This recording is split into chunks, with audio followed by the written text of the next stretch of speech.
Now, the MSU Federal Credit Union Coaches Show.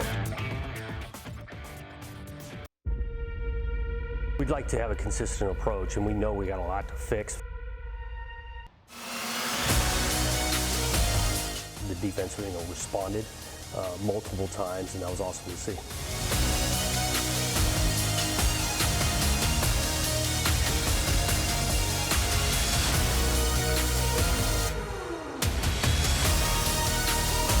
I take full responsibility for everything.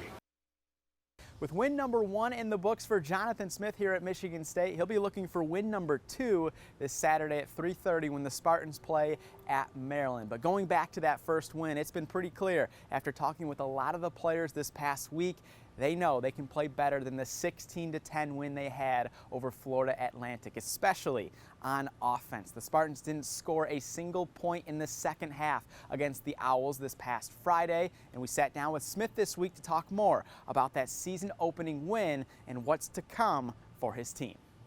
All right, well, obviously, last Friday, first game as Michigan State's football coach. Did it exceed your expectations of what you expected with the atmosphere? I definitely enjoyed it. The atmosphere of finding a way to win the game, that's what you're ultimately trying to do. And so it was a good first experience. We learned a bunch, on all 3 phases, and now it's got an opportunity to take another step and improve from there. Was there anything from game day atmosphere to the play on the field that surprised you or you just didn't expect? I think the student section was awesome.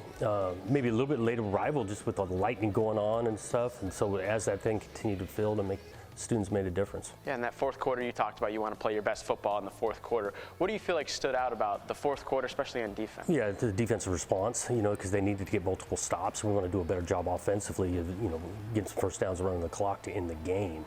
But the defense, responded multiple times, and that was awesome to see. Aiden was obviously not pleased with the way he played. He made that clear after the game. I'm taking full responsibility for everything that happened today. You always want to come out and play football and do what you got to do. And I felt like I tried to do that, didn't do what I'm used to doing. I play football for a living and didn't come out and perform to my best today. And it is what it is. I take full responsibility for everything. How have you seen him handle the response from the days after the game to now as he gets ready for it? Yep, I feel like he's competitive, and so he's got high standards for himself, that offense. And again, he's not doing this thing alone. We had a lot to clean up. Credit to FAU too. It's not like they didn't create some problems for us there, but I think Aiden's mindset understands that from week to week we got to take areas we're going to need to improve. This isn't a game of perfect, and there were some good plays that he had out there.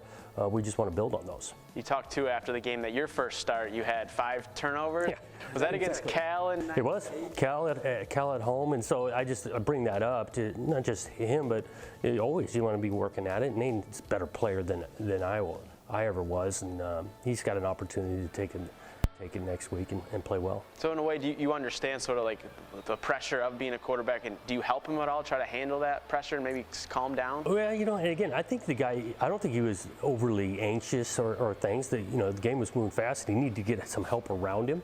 Had a couple opportunities to make some throws that he'd like to take back, which comes with the game. We did have a couple of guys go down that'll be longer term injuries. Alante Brown will be, hopeful to maybe November coming back. Khalil Majid doubtful to come back. Dylan Tatum at least a couple of months, if not for the year. So those 3 guys, which is a blow. You mentioned at your press conference a couple injuries for the team with someone like Dylan Tatum, who you brought to Big Ten Media Days in July, expected to be a leader. How do you sort of handle that situation with him going forward and still trying to be a part of this team even though he won't be? Yeah, tough blow, and obviously we want him around. You talk about the leadership side, those guys, and he's not alone with the longer term injuries. Want to keep them involved, helping the younger players, and obviously bringing the next man up mentality at that position. Tanner Miller leading the way there for a big run. It's K-Ron Lynch-Adams. He hits the second level. He hits the end zone. I know, too, you talked about you weren't pleased overall with the run game itself, but for K-Ron, he obviously had that big run, 62 or 63-yarder. What does he bring to that run game that maybe is different and unique than most backs? I think we got a nice 1-2 punch. Their skill sets, Nate and K-Ron, a little bit different, and so that's nice to have a change-up in there. Again, K-Ron, the ability to break tackles, fall forward, and then the instincts, really the vision in the run game. He's got really good pace of play there. So we got to identify some things better in the front and play more physical, because we do have two backs, I think, that can make big plays. Yeah, when you were recruiting Kayron, what stood out about just the way his explosiveness was? He obviously rushed for 1,000 yards last year. What really just stood out? I think he's compact. He plays, built-in leverage, strong lower half. But really, his mentality. This game means a lot to him. He's focused. Picked up the system really quickly, being here for just a short amount of time. Really like and pleased that he's here. On the defensive side of the ball, 7 sacks. It could have been 8 at the end with Ken Talley forcing the play out of bounds. But just Ken Talley, what did you like about the way he played? He stayed locked in, because he wasn't early in the rotation, got himself into the mix as the game went on, and he made an impact. I thought Bogle was around the passer a bunch. Those guys on the edge were huge. And, the two on the edge, yeah, they can impact the quarterback, but the interior rotated a lot of guys there. I think that helped us to play well in the fourth quarter, because guys were still fresh. As an offensive coach, did you expect your first points here at Michigan State to be a safety? We'll take them however they come. But, it was great. I mean, and that is all set up by a punt that gets executed so well to get them in the bad field position. And then credit really Joe Rossi, he creates some pressure. A lot of times defensively is that you got him backed up, so you don't want to give up this big play. Created some pressure and movement. DQ comes up with the huge safety. You're going on the road now. Your second game is a Big Ten opponent. Obviously, that doesn't happen too often, but how do you prepare? Is it any different? We'd like to have a consistent approach, and we know we got a lot to fix from we learned a bunch game one, and so the approach of getting a lot of things fixed. Understanding Big Ten plays difficult, on the road's difficult. Looking forward to that challenge. What did you see from Maryland in their week one win? Explosive. I mean, they can score a bunch of points in a hurry. I think the quarterback's strong arm, willing runner, creates problems there. Defensively, physical. They got some good athletes. They got some experience on the defensive side of the ball, so they're a tough outfit. Yeah, obviously going on the road too in the Big Ten, I feel like routine is big. When you were at Oregon State, was there a routine you had of traveling and getting ready for a game? Yeah, and similar. Tuesday through Thursday, home or away, pretty similar. Friday, we're going to get some work done in the morning before we get on the plane. We've always kind of felt like that's helped us. Evening meetings are a little bit different on the road, just timing-wise. We'll do some walkthroughs on the day of the game to try to, final touches, get locked in, and then go let it rip. Michigan State will have safety Malik Spencer back in the starting lineup when they take on Maryland on Saturday. The junior from Georgia was ejected in the first half of the Florida Atlantic game for targeting, meaning he is not scheduled to miss any time on Saturday against the Terps. Well, we need to take a quick break, and when we come back, we're going to be talking another kind of football, because the MSU women's soccer team is the highest ranked team on Michigan State's campus right now. We'll see you soon. In every moment and every shared smile, MSU FCU's Visa Signature Card is there, earning 3% cash back on groceries to stock their dorm room, 2% back on that special Spartan mom shirt. With a $100 welcome offer and the first year's annual fee waived, it's more than just a card. It's your partner in making every moment count, even the ones that tug at your heartstrings. Make every moment more rewarding with an MSU FCU Visa Signature Card. Welcome back to the MSU Federal Credit Union Coaches Show. We've seen it the past few years, and once again, the Michigan State women's soccer team has started the season on a high note. Not only are the Spartans looking to win their third straight Big Ten regular season title, but they're seeking some unfinished business after reaching the Sweet 16 of the NCAA tournament last year for the first time in program history. Our Haley Schoengart sat down with the leader of the 5th-ranked Spartans and has more on his eager group looking to prove what they can do. Back for year 4, you returned 7 grad students, a 5th year, a true senior. Where have you seen that experience already come in handy this season? We talked about that the week of game prep going into the opener at Notre Dame. We're going to need to lean on those kids. On paper, we returned 9 starters from last year's team. We added a couple of grad transfers and some other very experienced transfers to this roster. I think that's definitely one of our great advantages as we play through the early phase of non-conference. There's obviously, you still got to click and find the right chemistry on the field and things, but that's a lot of minutes, a lot of games, a lot of years of experience here and in college soccer, and that's clearly been a major advantage for us in the early season.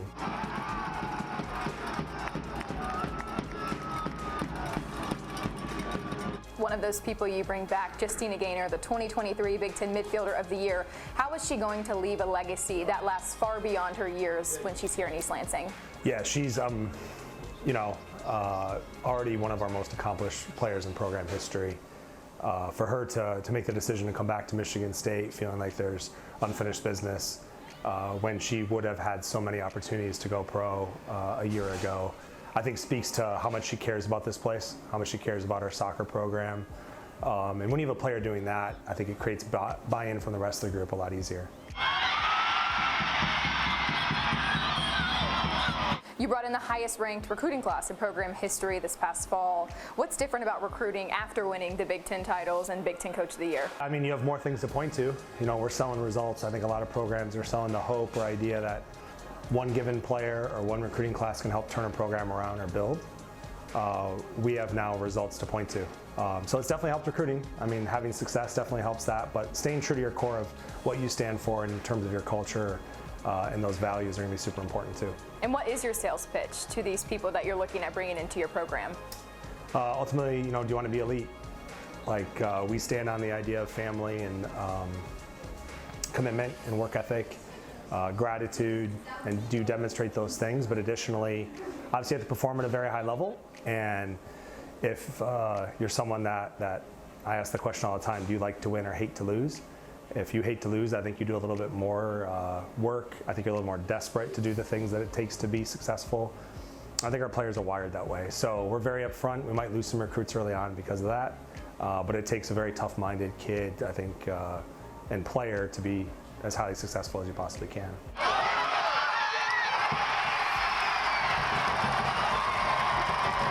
When you sit down and reflect back on just how far you've been able to bring this program, what's the main moment that stands out?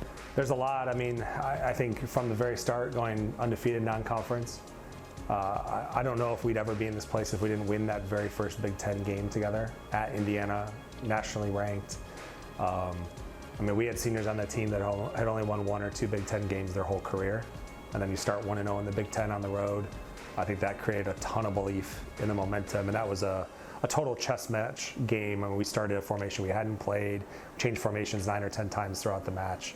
And the sheer joy they had in that victory, I think really propelled us that year as we went on to win many more games in the league and finish 4th. That's definitely one. I love our sports information department. It's been pretty cool. Most of these games against, prominent Big Ten foes, we walk off and Maggie, kind of whispers, hey, it's the first time Michigan State's beat them ever on the road, or first time you've beat Notre Dame since 1989, or you've ever beat Rutgers on the road, first time in 20 years win at Wisconsin. All those monumental things are kind of surreal. And it's obviously not something we're talking about before the game or even aware of, to be honest with you. So there's a lot of different individual moments, but those little wins, winning the league at Ohio State, going undefeated that season.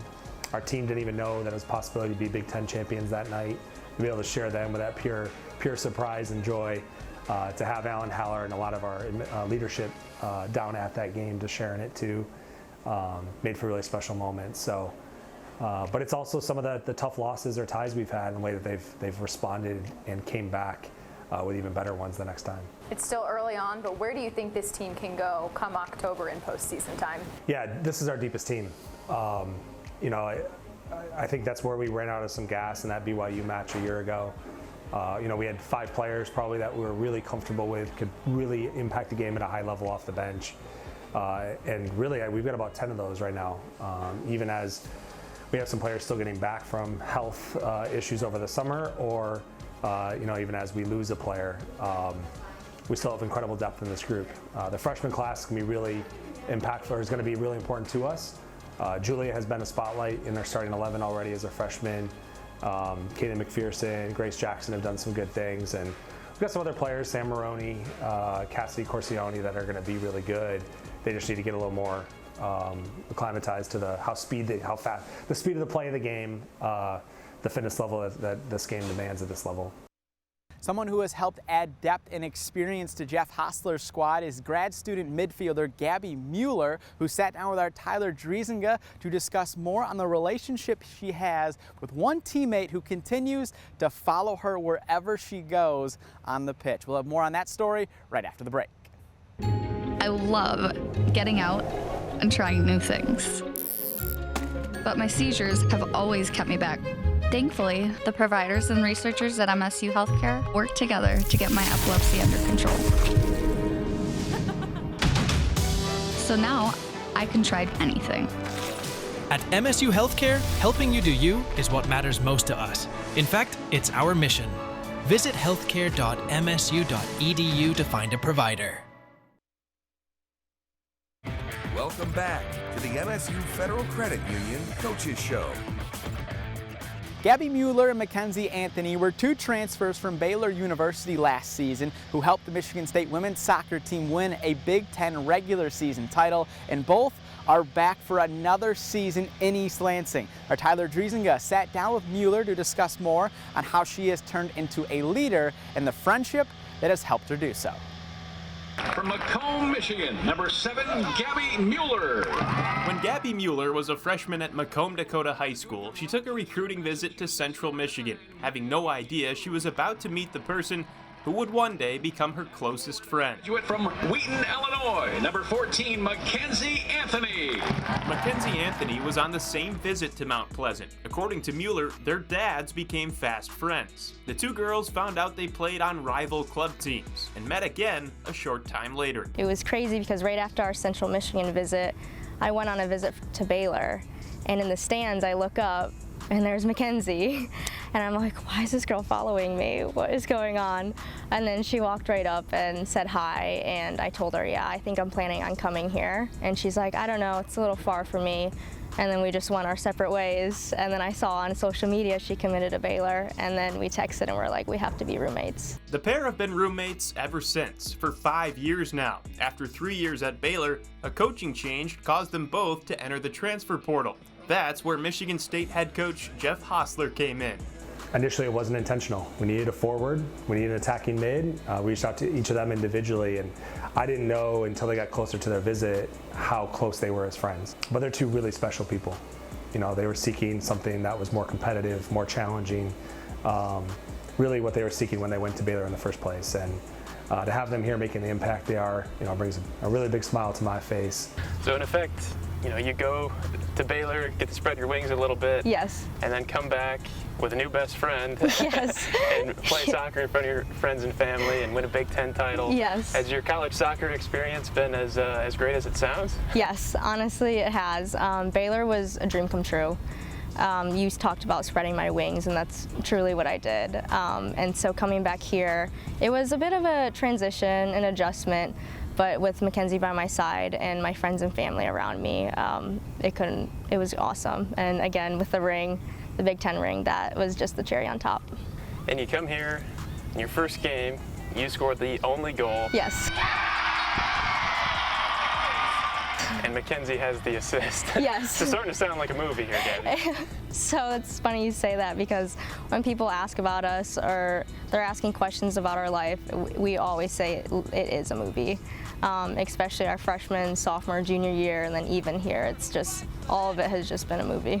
And when you think of the Gabby Mueller that left for Baylor 4 or 5 years ago to the Gabby Mueller that's sitting here now, what are the biggest differences? Wow. It's a big question. I think the biggest differences for me would be I've grown a lot in my faith. I think that you talk about spreading my wings, and I think I was able to learn from a lot of people at Baylor, and I think I've been able to bring it here and share it here and share the light here.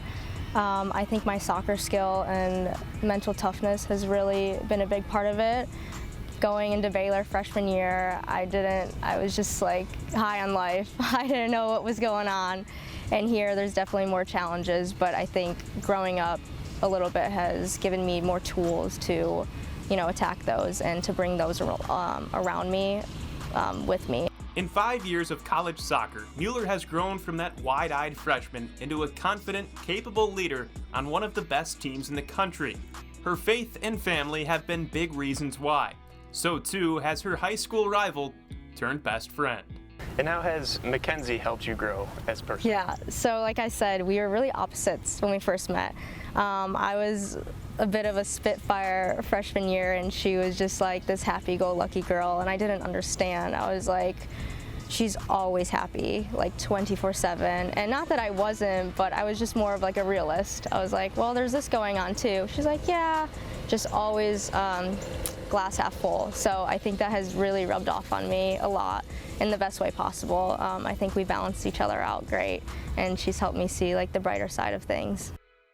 Fun fact, Mueller scored the last goal for the Spartans in the 2023 season in their 2-1 loss to BYU in the NCAA tournament. And this year, the season opener, she scored the team's first goal of the brand new campaign when the Spartans took down Notre Dame 2-1. After the break, we're going to check out something that is new for programs like the women's soccer team here at Michigan State, and something they are taking full advantage of. We'll see you soon.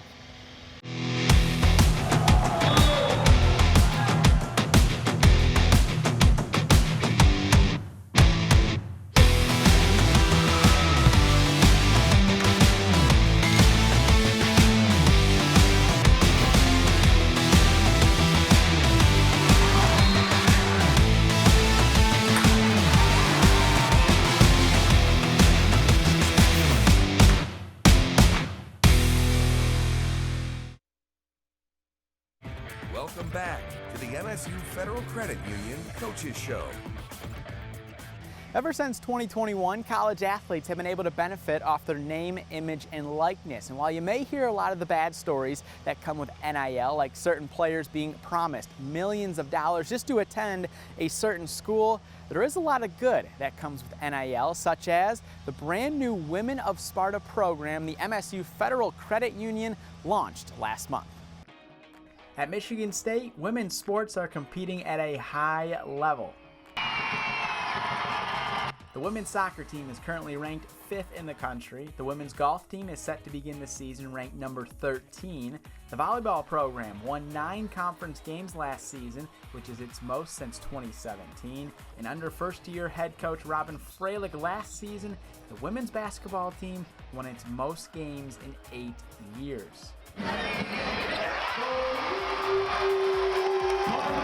Women's sports it's not been popular because it's not fun to watch or it's not exciting. It hasn't been popular because it hasn't been given the energy, the time, the money behind it. Well, now the energy, money, and time are being put behind it at Michigan State. Women of Sparta is an amazing new program that we've created at MSU FCU. It's aimed at empowering women student athletes at Michigan State University through athletics, advocacy, and financial literacy. So it's really a comprehensive leadership program that's offering student athletes financial education and career readiness courses, personal branding and media training workshops, mentorship programs with women in leadership at MSU FCU, and name, image, and likeness opportunities. Starting this school year, MSU FCU is carrying 34 athletes as NIL partners across the 10 women varsity sports at Michigan State. One of them is Kai Clayton, who is a sophomore on the MSU volleyball team. I think it's incredible that women's sports are getting the opportunities that they are. I think last year we saw a big push in volleyball, especially in women's basketball in the winter, and it just kind of goes to show that everybody watches women's sports, and it's an up-and-coming thing. And I think the fact that Women of Sparta has their program specifically supporting female athletes is incredible. All of the current MSU student athletes in women's sports are able to participate in the educational opportunities MSU FCU provides. And for the 34 student athletes selected as NIL partners, they post about MSU FCU on their social media, as well as attend events within the community.